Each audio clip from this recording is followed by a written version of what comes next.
Chaitanya Mahaprabhu heard 100 times. And that's a lot, because let's think about it. Let's use logic here. Chaitanya Mahaprabhu took sannyas at 24 years old. He traveled the length and breadth of India for 6 years, although his basic headquarters was Puri. Touch and go, touch and go. So, for 6 years he was traveling, so then he's 18 years. So 18 years he was in Puri with all his devotees. Correct? So 18 years into 100 times hearing Dhruva Charitra. So that means 5 times a year, right? 18 years, 100 times, 5 or 6 times a year.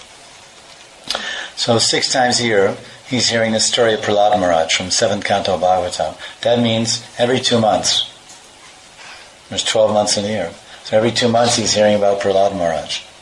And then it's also told in his biographies and by the Mahajans that Mahaprabhu listened to Dhruva Charitra 100 times in those 18 years. So that means 6 times a year, the story of Dhruva Maharaj. Now Dhruva Maharaj, Prahlad Maharaj is in the category of pure bhakti, Shanta bhakti, Shanta ras. Shanta bhaktis, they think, yes, Aishwaryasya Samagrasya Viryasya Yasya Shashriya. Krishna is all attractive. He has 6 opulences. Sadaishvarya, Purna. Sadaishvarya Purna Bhagavan. Purna Bhagavan Sri Krishna.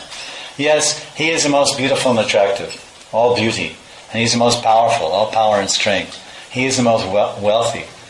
And he is the strongest. And he's the most renounced. So these are the 6 opulences. So he has all these things, so he doesn't need me. I don't have to serve him, but he's Bhagavan Sri Krishna. He doesn't need to be fed. He's Atmaram, Aptakam. He's self-satisfied, Aptakam and Atmaram. So he doesn't need to be fed, and he doesn't have to be spanked. He doesn't have to be scolded or chastised or chased or bound or tied up. Don't have to pull his ear. Don't have to do anything. So that's Shanta Bhakta. That's Prahlad Maharaj. And he's with, and Shukadev, and who else is there with him? Bhishma Dev, Gyanis. It's all described in, of course, Brihad Bhagavatamrita by Sanatana Goswami. But outside the triangle, outside this pyramidal structure of pure bhakti, we have a group of devotees called Sakama. Sakama and Karma Mishra Bhaktas. Sakama means their bhakti is mixed with personal desire.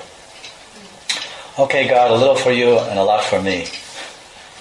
Okay, I did a little austerity for 6 months. I held my breath. I stood on my toes. Now look, here's the deal. I want this huge kingdom bigger than my father's. And this is Dhruva Maharaj. So Dhruva Maharaj, he's there. He's Sakama. Sakama Bhaktas like Dhruva Maharaj and Kardama Muni do not come under the strict definition of pure bhakti because their bhakti is mixed with material desires or desires for self-gain.